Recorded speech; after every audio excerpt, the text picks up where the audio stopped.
Vendo aqui no estúdio da TMC o Tcheco, falando um pouquinho de futebol. O que tá fazendo agora, Tcheco? Tá paradaço?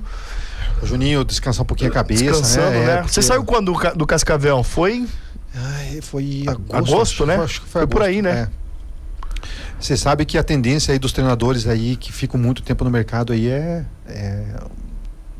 depressão, a gente viu agora o próprio Leonardo Jardim falando que, precisa dar um tempo, que a cabeça não estava boa. O Tite, né? Parou também. Realmente é um nível de exigência em cima de vocês é muito grande, Juninho, né? Eu sempre estava falando isso em casa, né? Com meus pais e todo mundo, assim. O treinador, ele é um pouco de tudo dentro do clube. Ele é um pouco massagista, ele é um pouco fisioterapeuta, ele é um pouco cozinheiro, ele é um pouco preparador físico. Por quê? Porque dirigente, tudo chega nele. Psicólogo. Não, principalmente isso dela. Porque tudo chega nele. Tal jogador saiu à noite, como é que vão fazer? O tem que administrar. Fulano de tal se machucou brincando aí. Não sei o que. A mulher tá brigando com o marido lá. E aí você... tudo vem para você. Geriam as crises ali que fogem do campo. Eu vi o Abel falando sobre isso, né?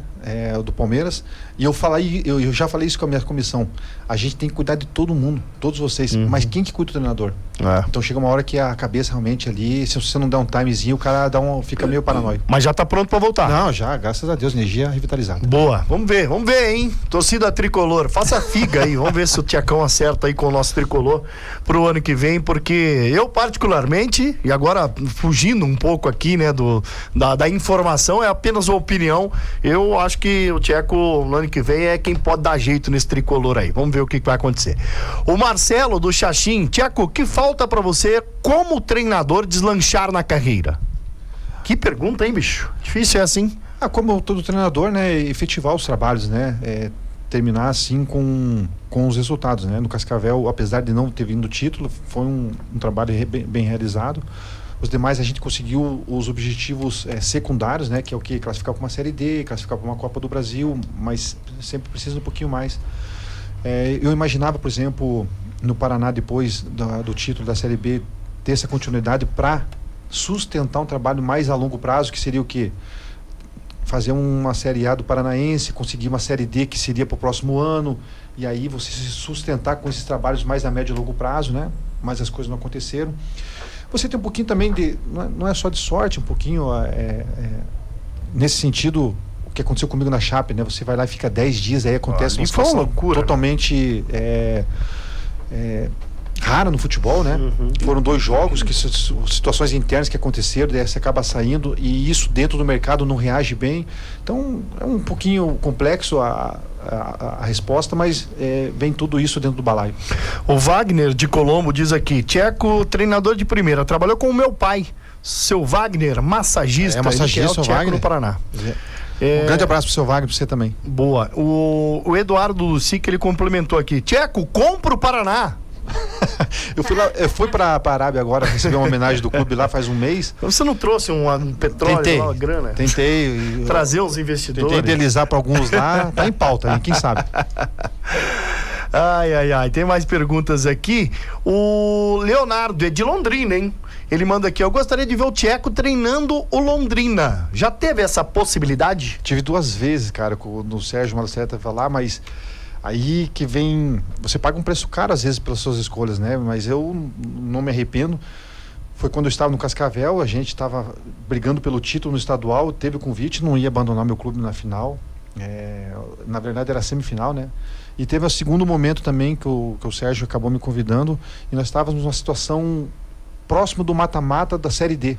Também não ia largar o Cascavel para sustentar um trabalho no meio da temporada, que era aquela ocasião. Não era nada contra o Londrina, mas daí foram princípios que eu coloquei na frente, que era terminar os trabalhos, e não aconteceu. Que é algo difícil, né, Robson? Isso. Muitas vezes o treinador recebe convite ali, ele abandona ali o projeto que está em andamento, porque vê uma possibilidade, às vezes até de ganhar mais, ou um outro projeto que esteja em crescimento, não vai, e às vezes até fecha a porta. Eu acredito que não tenha sido o caso, mas enfim, você fez a sua escolha, uma questão mais ética ali, de respeito também ao time que você O Sérgio até ficou bravo comigo, mas é o que eu falei pra ele na época, né? Falei: Sérgio, imagina se eu tô no Londrina, vem um outro clube e me leva, e eu deixo você na reta final, sim. Provavelmente você não ia gostar, chateado, né? Mas enfim, é um preço caro que a gente paga, mas tome com a cabeça tranquila. O Londrina, inclusive, acho que nas 2 oportunidades estava divisões acima, né? Nacionais, né? Tava na Série B.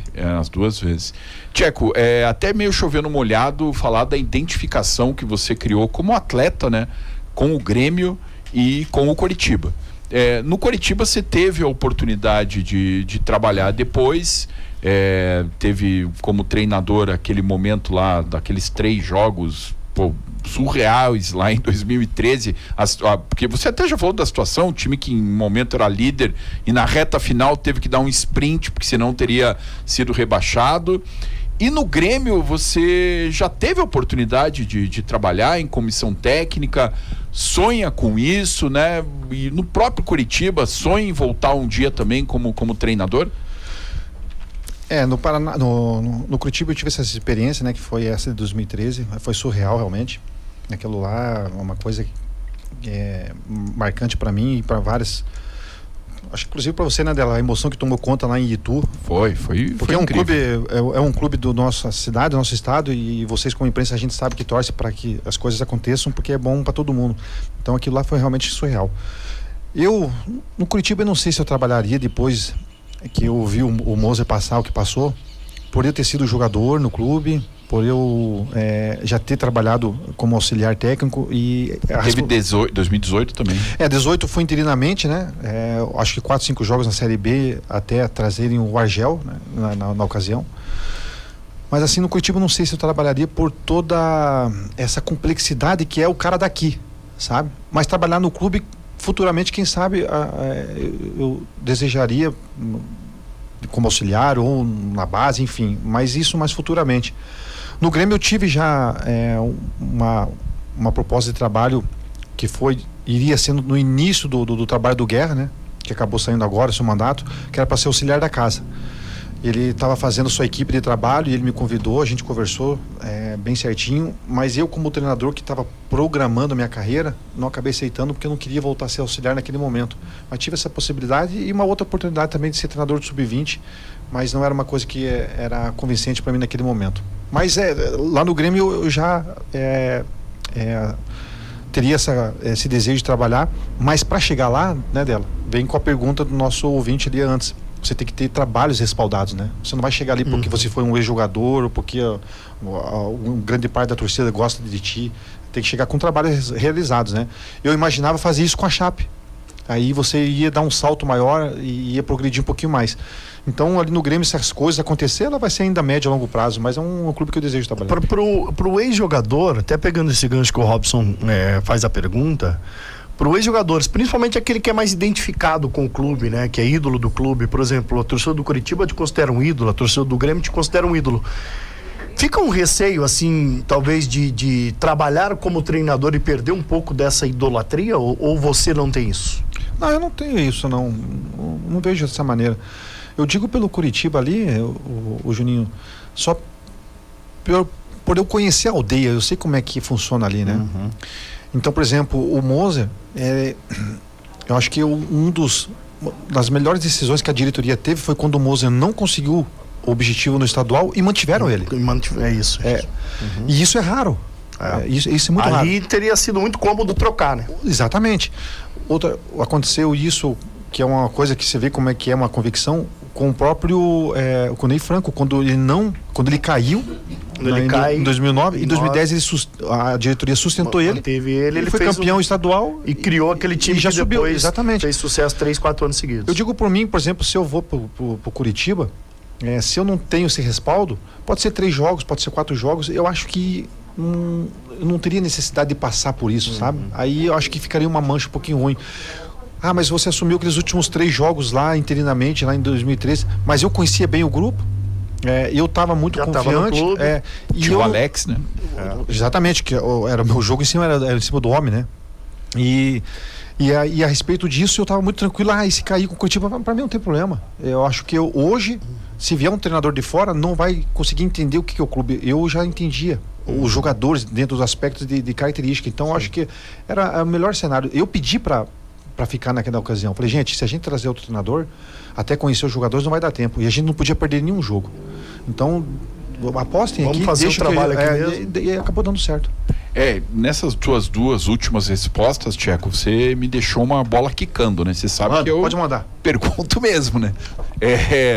Você nesse sentido de ser o treinador, né? Você citou o que rolou com o Mozart, o que rolou contigo no Curitiba. Você não tem mais essa vontade de treinar o Curitiba por causa desses fatos? É isso que eu tô falando, né, dela. O futebol, ele... A não ser que eu venha com algum trabalho bem respaldado também, sabe? Aí é um pouco diferente. Você iniciar... Eu tive uma experiência de pegar um clube... 2 experiências de pegar o clube no meio da temporada. É muito ruim. Até você colocar as tuas convicções, tua maneira de jogar, tua filosofia e tudo mais, teus conceitos, principalmente conceitos. Eu sou um técnico que sou mais de conceitos do que qualquer outra coisa. Então, e isso leva um tempinho. E esse tempinho é onde...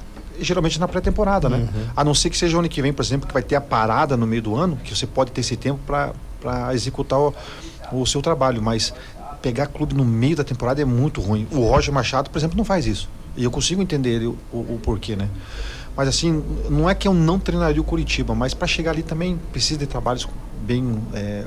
com convicções, trabalhos bem elaborados. O Mozart, ele vinha já com esse contexto, né? Tinha trabalhado no CSA, no Cruzeiro, e aí vinha de um trabalho bom contra o Mirassol, então eu acho que era o nome certo para isso mesmo, e as coisas aconteceram. Eu já vi muitos treinadores, por exemplo, o Alan Al, né? O Alan, quando ele sobe com o Cuiabá, ele tem a proposta de continuar, e ele prefere não continuar porque ele ainda não se via pronto para um desafio de uma Série A de Campeonato Brasileiro. Ou seja, tem treinador que entende que ele precisa passar por alguns processos, né? Às vezes uma Série C, depois uma Série B, para uma Série A. Você acredita que pode ser o seu caminho também, antes de mirar um time que já está numa Série A, ou você já se sente pronto independente da divisão?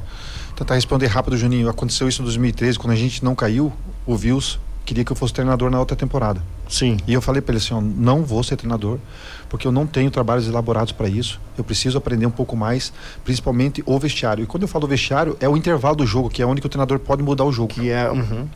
Então eu falei para ele que eu não ia... Daí o Wilson, para me impressionar, falou assim, então você não vai ser auxiliar técnico, você vai ser coordenador. Falei, você vai me aguentar 2 meses como coordenador, porque eu vou fazer coisa, hein? Saco. E foi o que aconteceu. Infelizmente o Dado que veio para o Curitiba não conseguiu chegar na final do estadual, aí acabou saindo e eu retornei para ser auxiliar da casa, né? Mas naquela época eu não estava preparado. Eu tinha essa condição. Sim. E eu queria fazer um plano de carreira. E meu plano de carreira era ser auxiliar da casa para aprender com os treinadores que vieram. Para ganhar essa casca também que você está falando.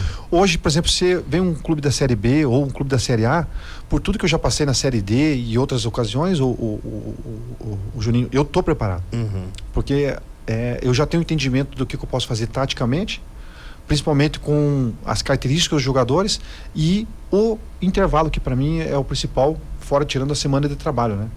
Então isso aí a gente já passou por essa evolução, então isso já é mais tranquilo. Talvez naquela ocasião o Alan não estava, como eu não estava naquela ocasião do Curitiba. Sim. Mas hoje o Alan consegue sustentar o trabalho tranquilamente na primeira. O Dionísio tá dizendo aqui, ó, meu filho Regis e eu conhecemos o Tcheco em um hotel em Maringá, enquanto ele treinava o Cascavel. Pede um abraço pro meu filho, por favor, ele tá ouvindo aqui. Qual o nome do filho dele? O Regis. O nome de Regis, prazer falar contigo aí, grande abraço. O Diego Fernando, esse aqui veio lá do nosso chat do YouTube, @Diego Fernando. Qual o principal jogo pro Tcheco na sua carreira de jogador e técnico? E ele completa aqui, ó, o Tchecão é excelente. Ele e o Alex são excelentes treinadores promissores. Lembro da escolinha do Tcheco, se não me engano, ali no Capão Raso. Forte abraço. Cara, jogador como jogador é difícil falar um jogo só assim, né? Mas para não fugir da pergunta, teve um jogo que recentemente eu estava lá na Arábia para receber a homenagem do nosso time, que fomos os bicampeões da Ásia, lá, da Champions League da Ásia. E o primeiro título foi um jogo histórico. Assim, para não contar a história toda, foi meio que uma batalha dos aflitos, assim, sabe, Juninho? Então esse jogo aí foi um jogo histórico para mim como jogador, mas teve vários outros, né? E como treinador, por incrível que pareça, eu não estava no banco, porque eu estava com Covid, mas foi contra o Atlético, né? Na semifinal do estadual, que a gente perdeu a final para Londrina, que ele teve também um contexto muito desafiador, que foi jogar contra o Atlético, e nós empatamos aqui na Arena 1-1, e aí lá nós ganhamos de 2-1 de virada, mas a gente tinha 3 jogadores no banco pela questão do Covid, eu e mais 2 membros da comissão também estava fora, e o Atlético estava com o time principal da Libertadores, e eu me lembro até hoje que o português, o treinador, isso me deixou louco, rapaz. Antônio Oliveira. Ele deu uma entrevista dizendo que ia pôr o time titular da Libertadores para treinar para Libertadores. Aí o futebol paga dentro das 4 linhas, né? E aí a gente conseguiu fazer esse jogo que, pela dramaticidade da questão do Covid, da ausência de vários jogadores, nós tivemos que colocar lateral direito na lateral esquerda, improvisar o jogador reserva, enfim. A gente conseguiu fazer um jogo histórico. Então, como treinador, esse jogo aí para mim poderia ter sido o jogo do Paraná, do título. Poderia, porque é um Eu título. achei que você ia falar isso, cara. Mas então, sinceramente. mas assim, pela dificuldade da questão de todo esse contexto, jogo, esse jogo aí pra mim ele fica marcante. Mas no Paraná, claro, pra mim... Eu achei que você ia falar isso pela emoção que você teve naquele jogo, né? Eu tava lá, eu vi assim, o quão emocionado você ficou, porque... Desde a sua chegada no Paraná naquele momento, você relembrou tudo que você passou, do futsal, da época de juventude e tal. E aí eu achei que você ia falar esse jogo porque você estava muito emocionado lá em Paranaguá. Esse aí tá guardado no meu coração, vai ficar para sempre, né, Juninho? Até porque hoje, olhando, quando eu pego o troféu e jogo pra torcida, eu acho que aquela simbologia... Aquilo ali foi muito simbólico. Porque aquilo ali foi mais o torcedor do que nós, literalmente, assim. Lógico que nós temos que fazer nosso trabalho, né? Mas o que a torcida fez naquele campeonato, que foi os 3 primeiros jogos, lotar tudo aquilo. Os 3 estádios. Daí dentro da própria Capanema também, tudo aquela Mais situação. de 100 mil pagantes. Foi realmente uma coisa incrível. Por um clube, né?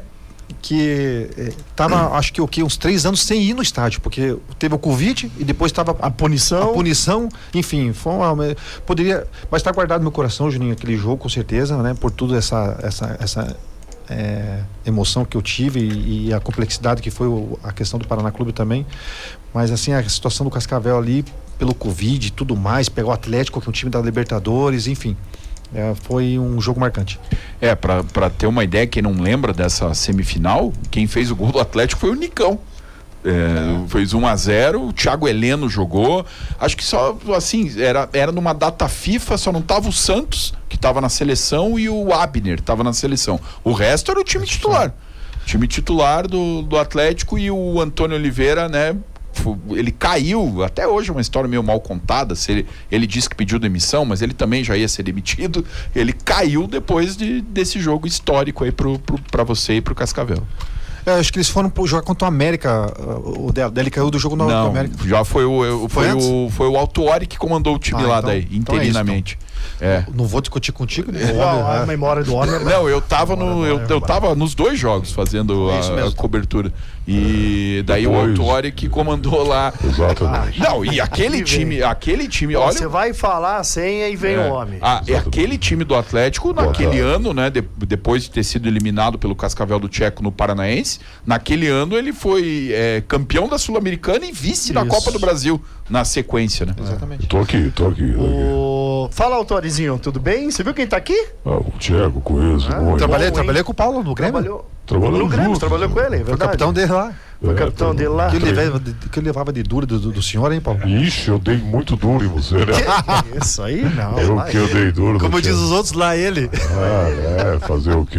O Tcheco peguei no colo esse menino, novo, né? Calma também, né, Autori? Não é tão mais novo assim. Qual que foi? É difícil falar só um, Tcheco, mas qual foi o técnico? Então, para não perguntar qual o melhor, qual o treinador que você mais aprendeu? Que na hora que você é treinador, você vira e mexe, lembra de alguma coisa dele. Foi Minelli. Quem? Aí toma, Autorizinho. Pensei que era eu, sou ridículo. Quando eu tô subindo da base do Paraná, né? O Perdigão e o Ricardinho já estavam lá, o Paulo Miranda já é um pouquinho mais velho, mas já estava lá também. E foi o treinador que eu peguei assim que levei sorte de pegar no começo, porque eu não dava muita atenção para a questão tática, apesar de vir da base. E o professor Rubens Minelli, ali ele fez coisas que eu acho que foi muito importante na minha carreira, eu como jogador, pela questão tática, porque ali ele me mostrou a importância que era. E era bem simples também na ocasião. Jogar contra o Atlético era Paulo Rink e o Zé, ele colocava 3 zagueiros, mas ele explicava a dinâmica dos 3 zagueiros. E contra o Coxa, que a gente pegava só um centroavante, jogava com 2 zagueiros, né? Geralmente ele tirava o Argeu, deixava o Marcão e o Edinho Baiano, e aí completava o meio de campo com uma linha de 4, às vezes uma linha de 5, e as explicações dele para mim era uma coisa surreal que realmente me deixou eternizado para minha carreira. O Marcos de Somerville, Estados Unidos, ele diz aqui: fala, Juninho, beleza? Sou torcedor do Furacão, mas sou fã do Tcheco. Pergunta para ele o que ele pensa do Felipe Luiz. mesmo sem muita experiência, mas já com tantos troféus levantados. Abraço. O Felipe, né, cara, primeiro um cognitivo acima da média como jogador já, e isso ajuda muito como treinador. Já para se aposentar, ele já estava estudando antes, já fazia os cursos da CBF, se não me engano, ele tá fazendo os cursos, já estava fazendo cursos da UEFA também. E um ponto forte que ele tem, apesar de ser novo como treinador, a sua equipe, o seu staff, ele é muito bom, e isso dá um respaldo muito importante para ele. E quando ele vai para as categorias de base do Flamengo, que disputa todos os tipos de campeonato, brasileiro, mundial, Copa né? do Brasil, Mundial, isso já vai também dentro, como eu falei pouco tempo atrás, o vestiário, o intervalo principalmente, já vai dando esse respaldo para ele, porque os jogadores do Flamengo, eles já são profissionais, os que estão na base, né? Então isso estava dando também um pouquinho de modelagem para ele como treinador. E quando ele vai para o Flamengo, o que ele tem que sustentar principalmente? Eu particularmente entendo assim, né? Ele tem que sustentar mais a vaidade dos jogadores do que qualquer outra coisa. Lógico que tem a organização dele, os fundamentos dos encaixes, tudo.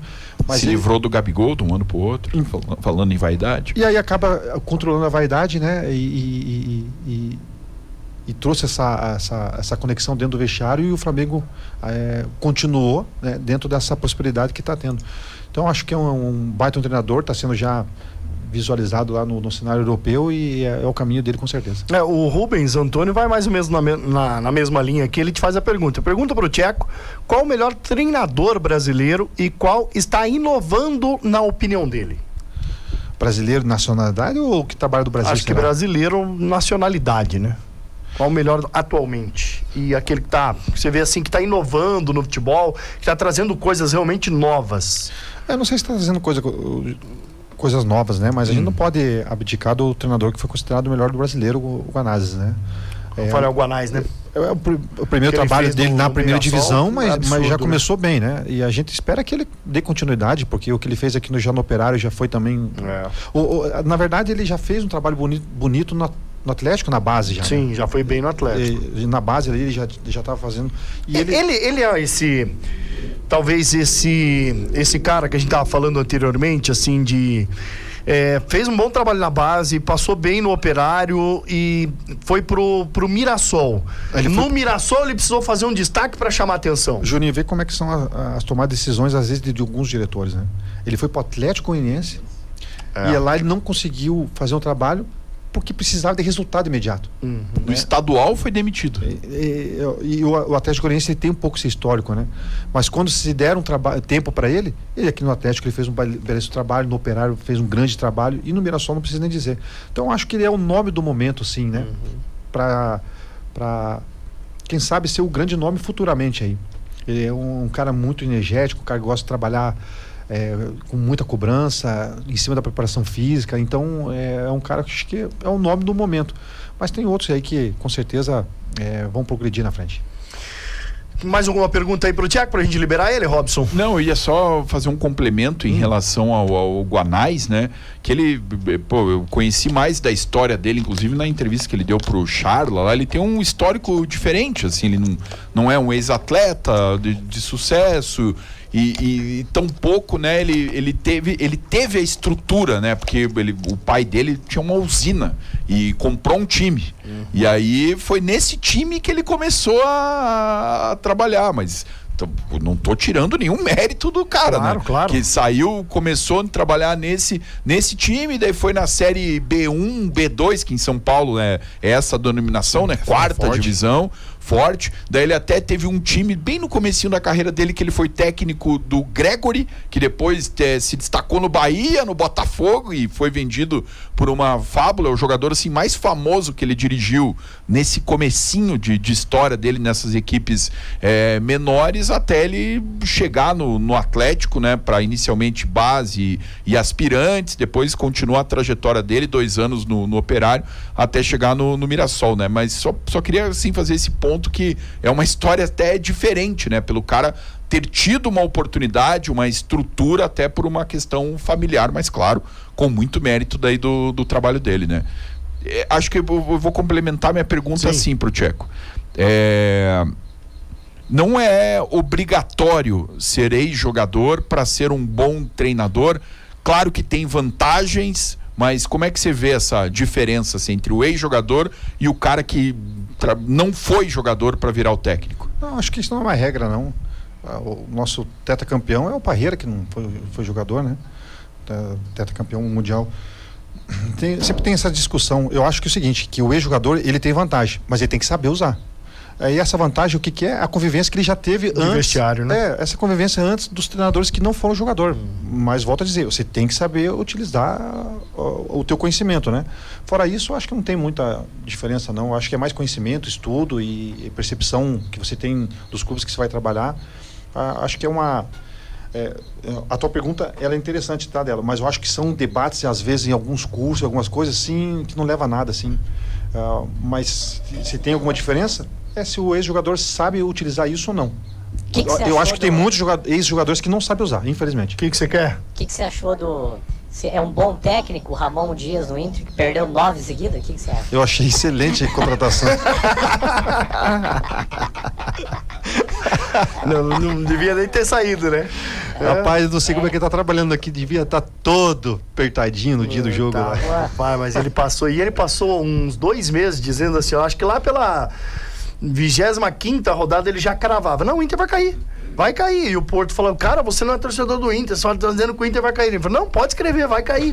Mas eu acho que era aquela psicologia inversa, tá? Vou dizer que vai cair, porque depois eu não porque chegou na segunda-feira que chegou grandão, né? Quando não caiu. Mas o que eu vou falar aqui não é zoeira, não. Quando o Abel sumiu, bom, eu falei aqui em off pra vocês, né? O Abel tem um pouco do seu perfil, né? O Abelzão é gente boa demais, né? O cara que chega no vestiário e mexe com o vestiário, e que se não for na parte técnica, você consegue mexer no mental dos caras. No mental dos caras mesmo. Mas assim, o que eu vou falar aqui agora, eu acho ruim quando um clube tá na primeira e outro na segunda da mesma cidade. O rival, né? A dupla TT, porque isso não alimenta a cidade ou os dois, né? Sim. Agora, por exemplo, o Coxa subiu, o Atlético subiu, que bom. Excelente. E tomara que se mantenha ali. Juntos, né? E o Inter, ET, eu tava torcendo pro Inter cair, mas eu tava torcendo pro Abel ficar, porque a história dele, né, cara, é muito legal no sentido de o que ele já fez pelo clube e tudo que ocorreu depois que o Inter se manteve, né? Mas assim... E o D'Alessandro? Não tinha que ser técnico? Pergunta pra ele, não pra mim. A gente conhece o clube, né? Mas foi legal a história do Inter agora, a questão do Abel. Isso aí pra mim ficou muito marcante, porque o futebol precisa e necessita dessas histórias pra se alimentar cada vez mais. Eu sempre falo aqui, né, Tcheco, que assim, essa questão de vídeo, de bastidores tal, é legal, mas só aparece quando dá certo, né? Só aparece quando dá certo, mas tudo bem, vamos esquecer esse lado. Mas realmente eu achei impactante até o que o Inter divulgou nos dias seguintes, o que o Abel fez, assim, desde o dia, não era só no dia do último jogo, desde o dia que ele chegou, ele pegou o Aguirre, o lateral uruguaio que tinha entregado um gol contra o Vasco, e ele falou, cadê aquele uruguaio que falhou no gol? Tá aqui. E chegou, abraçou o cara e falou, você tá escalado, os outros eu não sei ainda, você tá escalado. Então, esse tipo de coisa, assim, que ocorre internamente, né, pra quem não conviveu em vestiário, acho que chama muito atenção. É o vestiário, né? É o conhecimento do cara e a luz que ele tem também. Foi muito bonita a permanência do Inter nesse sentido que a gente, gremista, pelo menos olha. Seu mentiroso. Seu mentira. Tcheco, muito legal receber você aqui na TMC. Você viu que eu passei a entrevista inteira assim, me controlando pra não balançar a cabeça aqui, né? Lá vem. Piada interna? Não lembra, né? Não, a galera tava falando aqui, Juninho, cuidado aí com a entrevista pro Tcheco pra você não balançar a cabeça. É porque assim... na entrevista pra quem é ouvinte... Na coletiva do Paraná. Pra quem é ouvinte, de repente lembra daquele caso, ficou assim, parecendo uma coisa muito maior do que era, né? Capaz. Porque na última entrevista do Tcheco, o Tcheco tava desabafando ali em relação aos todos os erros que o Paraná teve. Enquanto o Tcheco falava, eu balançava a cabeça. Que o Tcheco falou assim, vocês sabem o que aconteceu no vestiário lá naquele jogo, aí eu falei, por que não falou, né? E eu balancei a cabeça, positivamente. Ele falou, não balança a cabeça, não, Juninho, se você sabe, você tinha que ter falado. Aí eu falei, não posso, cara, não tinha como provar. Mas assim, ficou parecendo que a gente tava se confrontando ali, mas nunca. Não era, né, Tcheco? Não, é capaz. Mas eu tomei cuidado aqui pra não ficar balançando muito a cabeça aqui durante a entrevista, né? O pessoal não perde uma, né, cara? Isso aqui, cara. Juninho, cuidado aí pra não balançar a cabeça. Não, e depois em off, pra que a galera que tá pegando no pé aí, eu cheguei no Juninho e falei assim, Juninho, como é que você não me fala? Daí você me falou, aí eu tinha prova, aquela coisa. Tcheco e tal. Eu te entendo, tá tudo bem. Beleza. Tcheco, prazer receber você aqui. A gente gosta muito de você, torcendo aí pra sequência você poder acertar. Repito, eu tô torcendo para que você acerte com o Paraná, porque eu acho que o Paraná vai precisar muito de você, mais até do que você precisa do Paraná. Peço a permissão até para falar isso, mas independente disso, que você esteja aí muito bem empregado no próximo ano, porque a gente torce muito por você na sua carreira como treinador. Valeu, Juninho. Pô, prazer estar aqui com vocês novamente, né? Sempre bom. Você e o dela, fazia tempo que não via o dela, principalmente. Bom, o ET, pra mim, quanto menos ver ele, melhor. Principalmente essa roupa que ele veio hoje aqui. Trocou no escuro, cara. Que falou, Giannichini. O cara veio de Quixute, não existe isso mais, cara. Ele tá usando algo ali, um calçado que não dá pra identificar exatamente o que é. Camiseta da marca antiga. Pô, camiseta... Desejar aqui um Feliz Natal no Novo pra vocês, boas festas aí, vocês vão passar trabalhando, né? Mas depois tem o descanso merecido e a Deus aí, ao futuro Deus pertence, né? Vamos ver o que vai acontecer, mas enfim, sempre torcendo pro Paraná, pro Curitiba, os clubes que eu sempre passei e tenho com muito carinho. O Atlético não vai torcer na Série A? Eu vou, que nem o do Inter, eu vou torcer pra estar na beirada pra não cair, mas eu não vou torcer pra cair. Tem que manter ali pra manter a rivalidade, pra ter o jogo Atletiba, pra gente ter essas emoções ali. Que nem aconteceu com o Inter, para ali tá bom. Eu nem te fiz essa pergunta, mas ela surgiu aqui, né? Que toda vez perguntam, né? Pô, Tcheco, treinaria o Atlético? Já falei, já. Não, você já respondeu. Eu não treinaria vezes, né? por respeito ao clube também, que foi meu arquirrival sempre, e a história que eu deixei no Curitiba e no Paraná. Apesar da boa relação que você tem com o presidente do Atlético, né? Pra que tocar nesse assunto? Tô brincando. Tcheco, obrigado mais uma vez e Valeu. Bom final de ano pra você. Amém. Valeu, esse é o Tcheco.